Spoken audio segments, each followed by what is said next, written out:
Prof, ini kan banyak pihak ingin meretas jalan damai terkait invasi Rusia ke Ukraina, Prof. Nah, ini kalau kita lihat misalkan kalau di Dewan Keamanan PBB Rusia sendiri kan menjadi anggota tetap Dewan Keamanan PBB.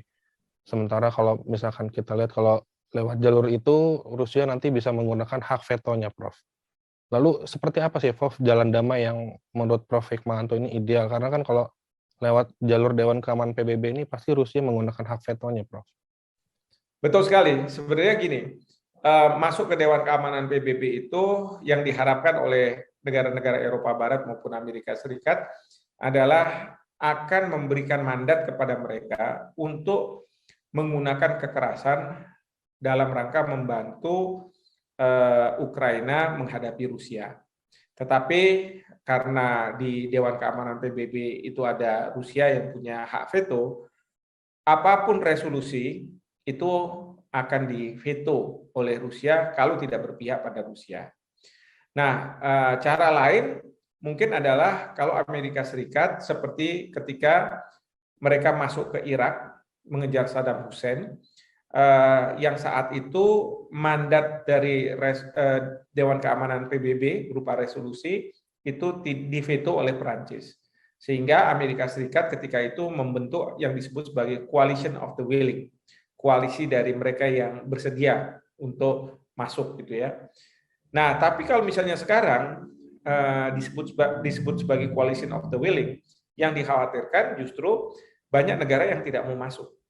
Dan kemudian akhirnya Amerika Serikat sendiri. Dan Amerika Serikat tentu dia bertanggung jawab terhadap konstituennya, ya, dengan yang mungkin saja secara kritis mempertanyakan apa alasan Amerika Serikat ada di Ukraina. Nah, oleh karena itu kalau menurut saya jalan yang paling mungkin untuk bisa menyelesaikan masalah ini adalah melalui Majelis Umum Perserikatan Bangsa-Bangsa. Majelis Umum Perserikatan Bangsa-Bangsa ketika berapat itu mengikutsertakan seluruh anggota Perserikatan Bangsa-Bangsa. Lalu yang kedua, tidak ada hak veto seperti kayak di Dewan Keamanan PBB. Nah, yang ketiga adalah Majelis Umum Perserikatan Bangsa-Bangsa pernah menerbitkan resolusi yang berkaitan dengan masalah perdamaian dunia ketika perang di Semenanjung Korea itu pecah pada tahun 1950. Nah, ketika itu Majelis Umum PBB mengeluarkan yang disebut sebagai resolusi Uniting for Peace. Nah, ini yang kita harapkan pada masa sekarang ini, di mana Majelis Umum mengeluarkan resolusi yang intinya adalah semua yang terlibat dalam kekerasan untuk melakukan gencatan senjata, menghentikan segala serangan.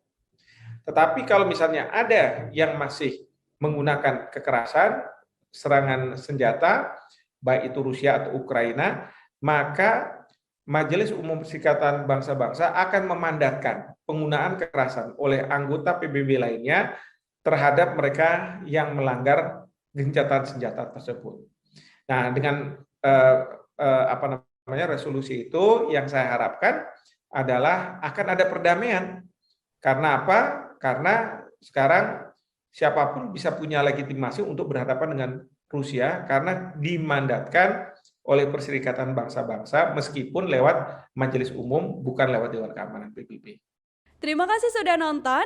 Jangan lupa like, subscribe, dan share ya.